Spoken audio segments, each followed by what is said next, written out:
You for our host, Harry and Nisha Arora, to host this event.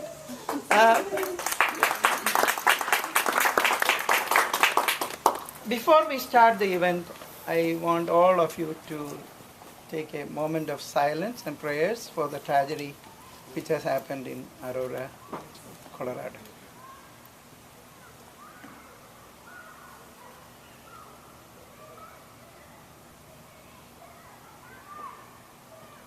Thank you. Chris, Betsy, ladies and gentlemen, welcome you to this fundraiser reception with Chris Shays. We have been knowing Chris for a long time, especially when our Indian community reached out to him. When we were starting our Gopio chapter, he came and inaugurated it about 7 years back. In fact, it was in Mira restaurant. He liked the food, and then we said, okay, take some food home. I love the food. And the dancing. Of course, he has come all these years to our program, the banquet, and several other programs all these years. He is a member of the India Caucus, and he has been supporting Indian community and India all these years. That's why when we came to know that he was going to run for this election, we thought we should do something. So we formed Indian Americans for Chris Shays for Senate. And thank you for joining us in this committee. Of course, this committee is still inclusive. We are adding more people. But other than that, why we want to support Chris Shays? We are supporting Chris because of his proven record as a congressman. He has experience, knowledge, and guts to get America back on track. Yes. He knows the issues of the community better than any other candidates.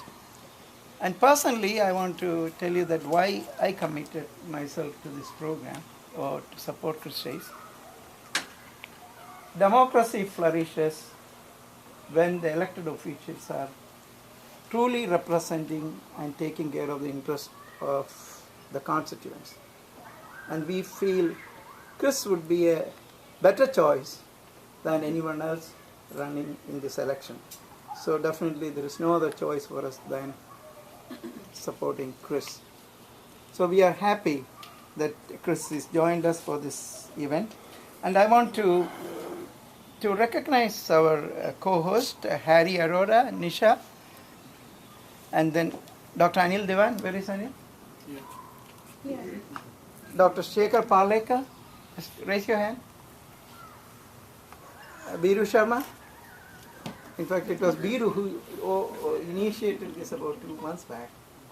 Then supporters include myself, Sangeeta Ahuja, Praveen Banker, Varghese Naina, and friends include Vikram Bhatt. Vikram, where are you? Suti Prakash. Suti.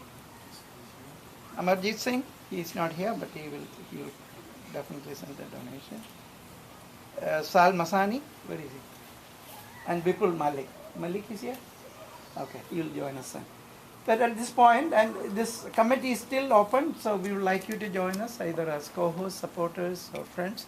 At this point, may I introduce to you our host for this evening, Harry and Nisha. Please, Harry and Nisha. Thanks all of us for joining us. Thank you everyone for joining us today. About 2 years ago, we actually all got together, and several of you were here too, to actually support Dean Dandavichala to get back Chris's seat. So Chris really needs no introduction. He has a distinguished record for public service, 20 years, representing us, our district. He obviously has a very deep knowledge, as we all know, of the subjects involved, and his records speak for himself. A lot of us already know him. From our perspective, we know that we are living in times where our economic freedom is under attack. I grew up first 20 years of my life in India, and I really know that when the economic freedoms go one by one, what happens? I've seen the movie. So since the last few years, we've been very committed to not see the movie again.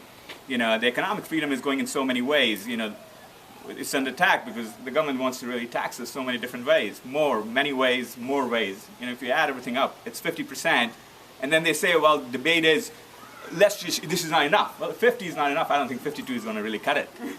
And the reality is, we all know here as businessmen and as pragmatic folks that the idea here is to spend that 50% effectively and close some of the loopholes. You know, our economic freedom certainly, you know, we lose in that here because in our businesses and in so many other businesses, we got so much amount of interference from the government. You know, every day more rules, whether the financial industry, whether the other industries. It's just government is picking winners and losers, and you know, we're talking about it that you know, solar over natural gas. The government picks an industry, and sometimes wrong. That's not government's business. And you know, our economic freedoms, even from point of price controls. You know, we were you know, looking at healthcare, and everything from a doctor's visit to a heart surgery, the government controls the price. I thought 30 years ago, when we got the debate settled with the USSR, Russia, that's what we call with them conceding defeat, that debate was over. Never control prices. I guess we're going to see the same thing again.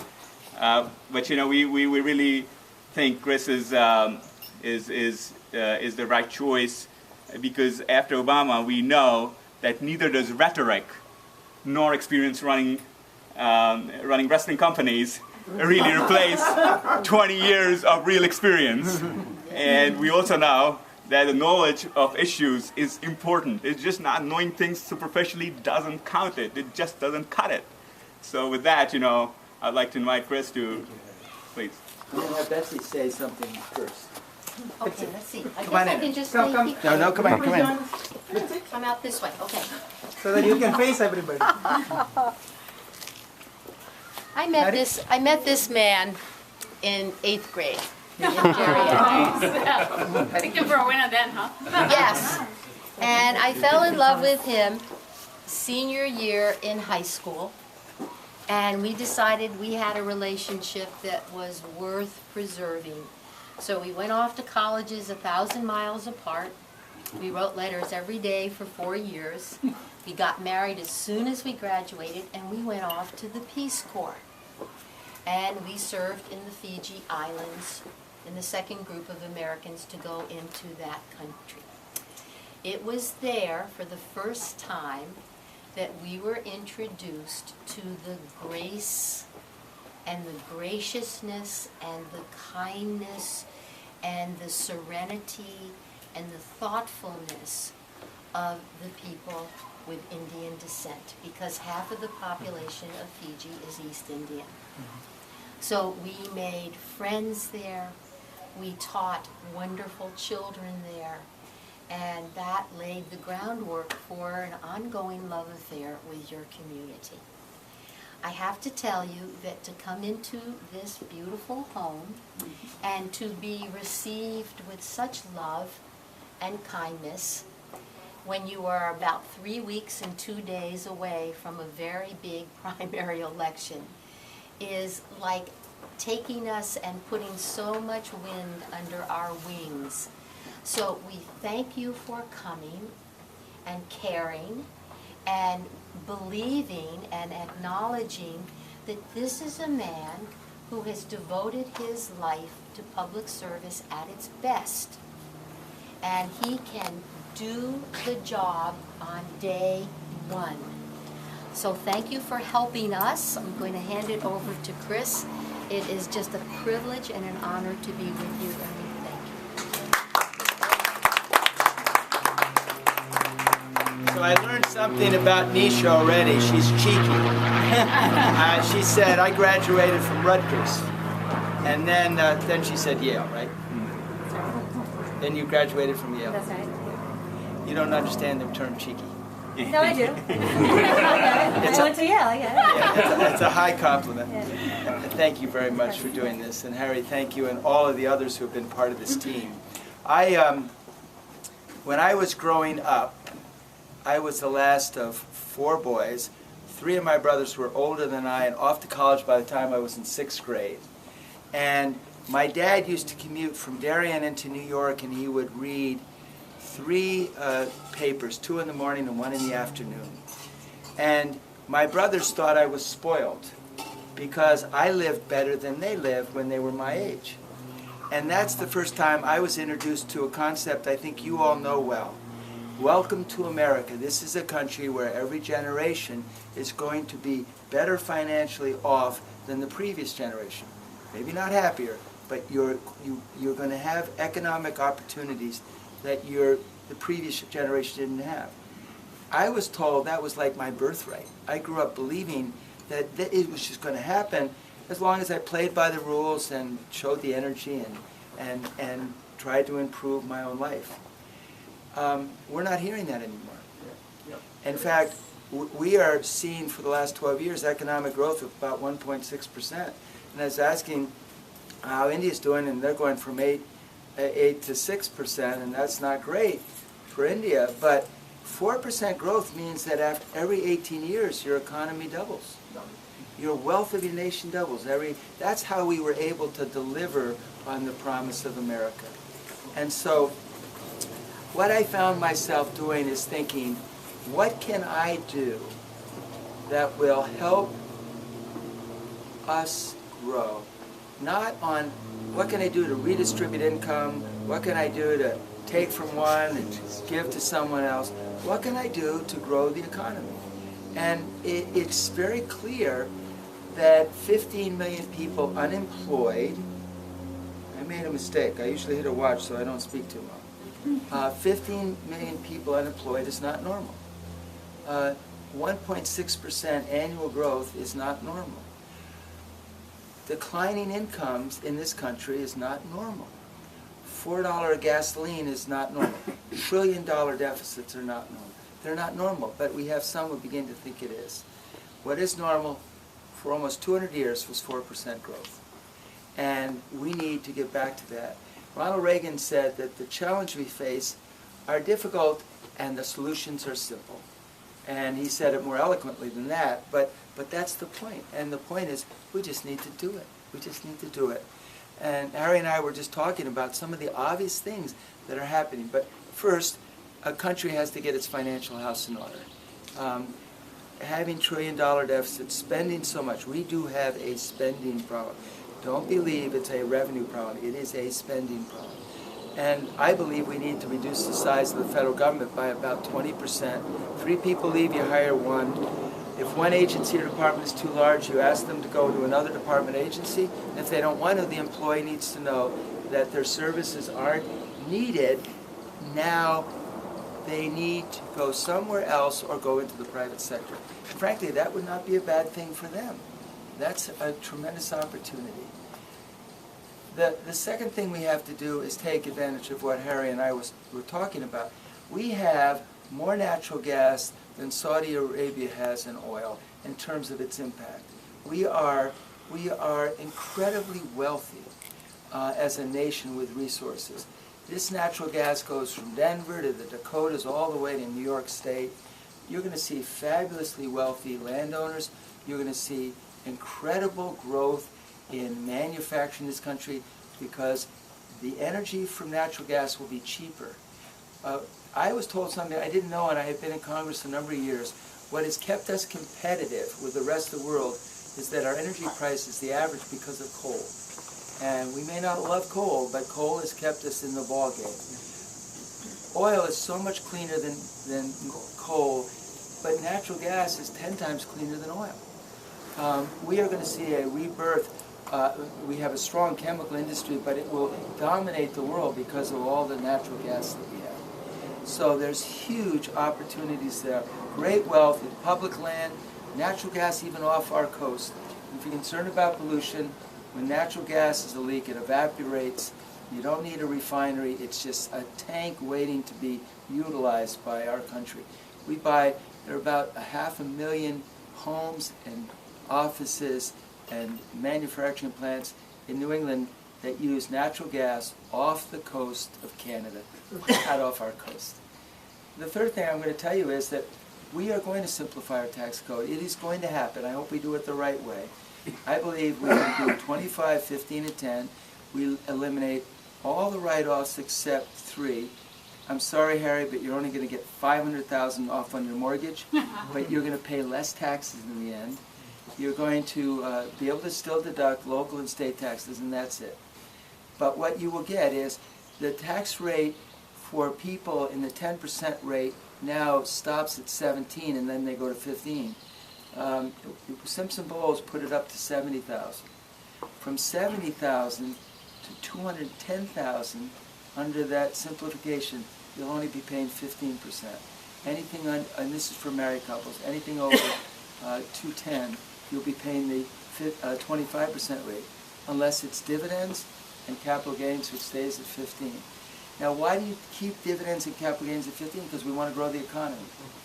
I try to tell, when I meet with middle-class families or I meet with labor, the other thing I would just say to you, very important, the corporate rate needs to come to 15. The average rate in the world is 25, we're 35. But Canada is 15. We want to be the same. North America is going to be a 15% rate. It will draw in capital in a huge way. It will grow the economy. So the best thing I do for someone who's middle class, it's not what some say a tax cut, which by the way, they're getting a huge tax cut with these 3 rates. But the real way is there will be more jobs, they will be paying more, their incomes will rise, not fall. That's the way you help. With regard to the President's health care plan, it has to be repealed. And I can't even tell you the things I keep learning about it. Remember Nancy Pelosi said, you know, we'll learn what's in it when we pass it? Well, we're still learning. 10 years of revenue spent in, over 6 years. Is there a single individual who has read that entire booklet? What's that? Is there a single individual on earth that has read that entire thing? No. No, but I will tell you this. Even a member of Congress has to read summaries. Because how many lawyers do we have in this room? Come on, fess up. Wow. Well, that one thing, I have an MBA and MPA, but I do not have a law degree. I thought we had too many lawyers in politics. It's good to have a few, but not too many. But what happens when they write a bill, they'll say subsection 3-something is repealed and replaced with, and you'd have to have like 10 books in front of you. So you have to depend on your staff. The real question is, did they read a section-by-section summary of each? And the answer is no.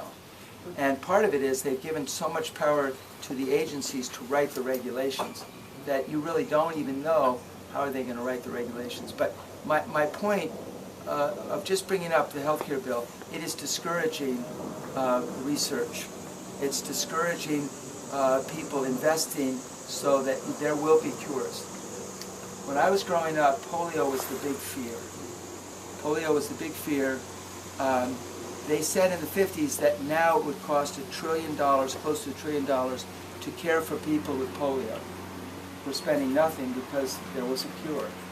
And the concern is that there aren't going to be some of the cures for Alzheimer's, for diabetes, you name them, heart disease, all those things that will have huge costs in the future. Just the last thing I want to say is that you've got to repeal the regulations and simplify what governs how we do work.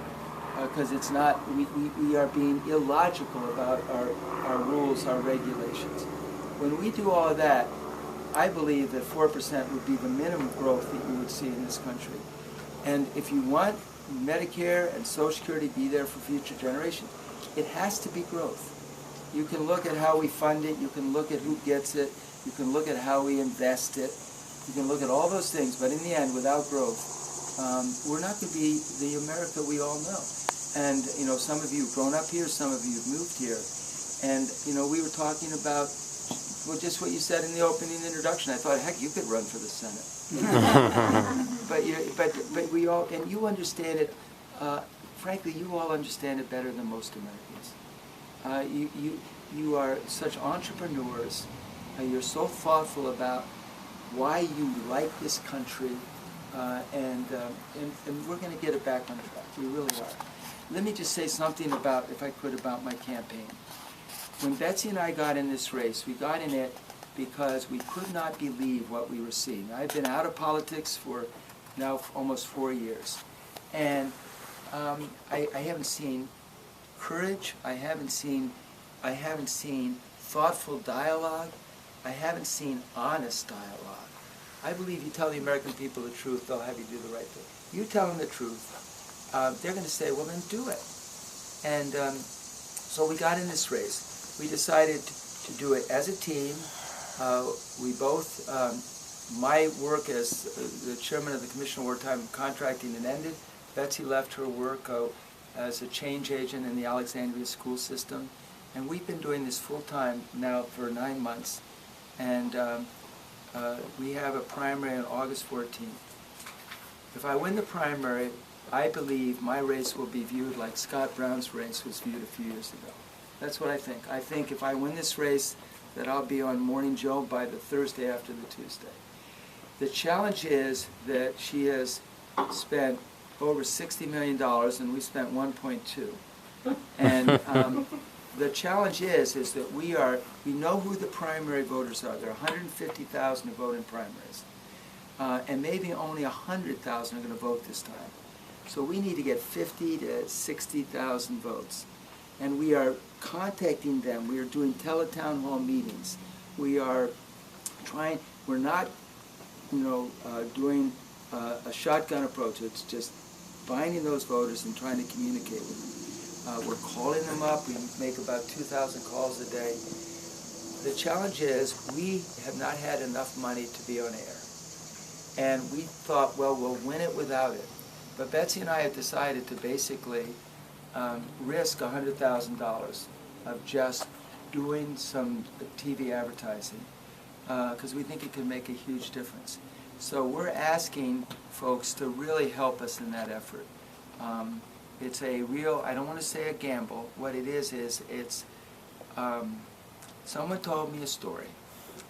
He told me a story of a family that knew that they were in a German concentration camp.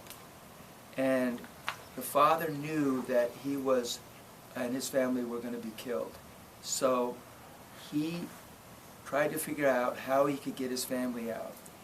And he had 2 children, and one of them went through the fence. He was caught with his wife and his other child. And the German soldiers made him dig his grave, and they killed those 3 people. His daughter survived, and there was a man who was determined to find her. And she ultimately lived in Israel. No, she lived in Israel, and the guy looking for her lived in Brooklyn. And he found this woman. And I guess what I'm trying to say to you is that they wanted to live. That girl wanted to live. How she, what she did when she got out, she was a young child, but she survived. And he was trying to tell me this story in the context of, if something is worth fighting for, then just do it. Just do it. And that's what Betsy and I are doing right now. And so your help here just means the world to us. It just means the world to us. And I pray that I can be your senator, because I will look forward to sitting down with each and every one of you, because you're doing so much exciting stuff, and to help you help this country be a better place to live and work. And so, again, thank you all very, very much. I'd be happy to take it. Thank you, Chris. I just wanted to say that, was it Norwick Record endorsed you? I got a great endorsement from the Norwich Bulletin.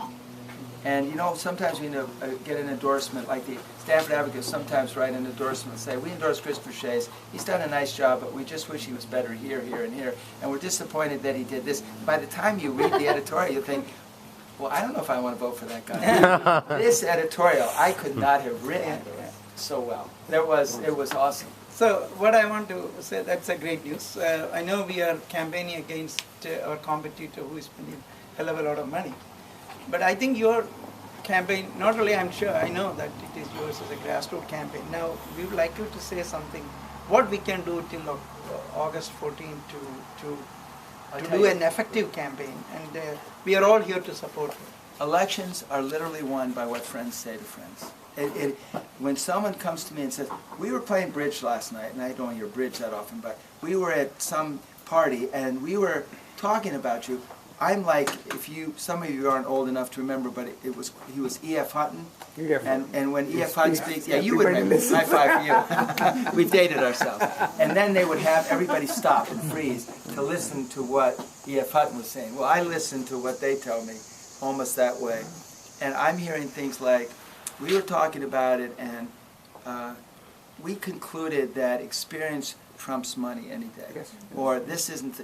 And now, I am also hearing some people saying, we want someone new. We don't want someone, a career. And I tell people I already had my career. I did. I'm looking for 6 years to help get our country back on track. So it is, if you're asking how to help you, when you're talking to people, and if they happen to be Republican, if they're independent, you can change the day before and change to be a Republican, and then you can, and you know what you can even do, and if you went to the town hall, next week, you can even ask for an absentee ballot and fill out an absentee. You can change, become a Republican, ask for an absentee ballot and vote.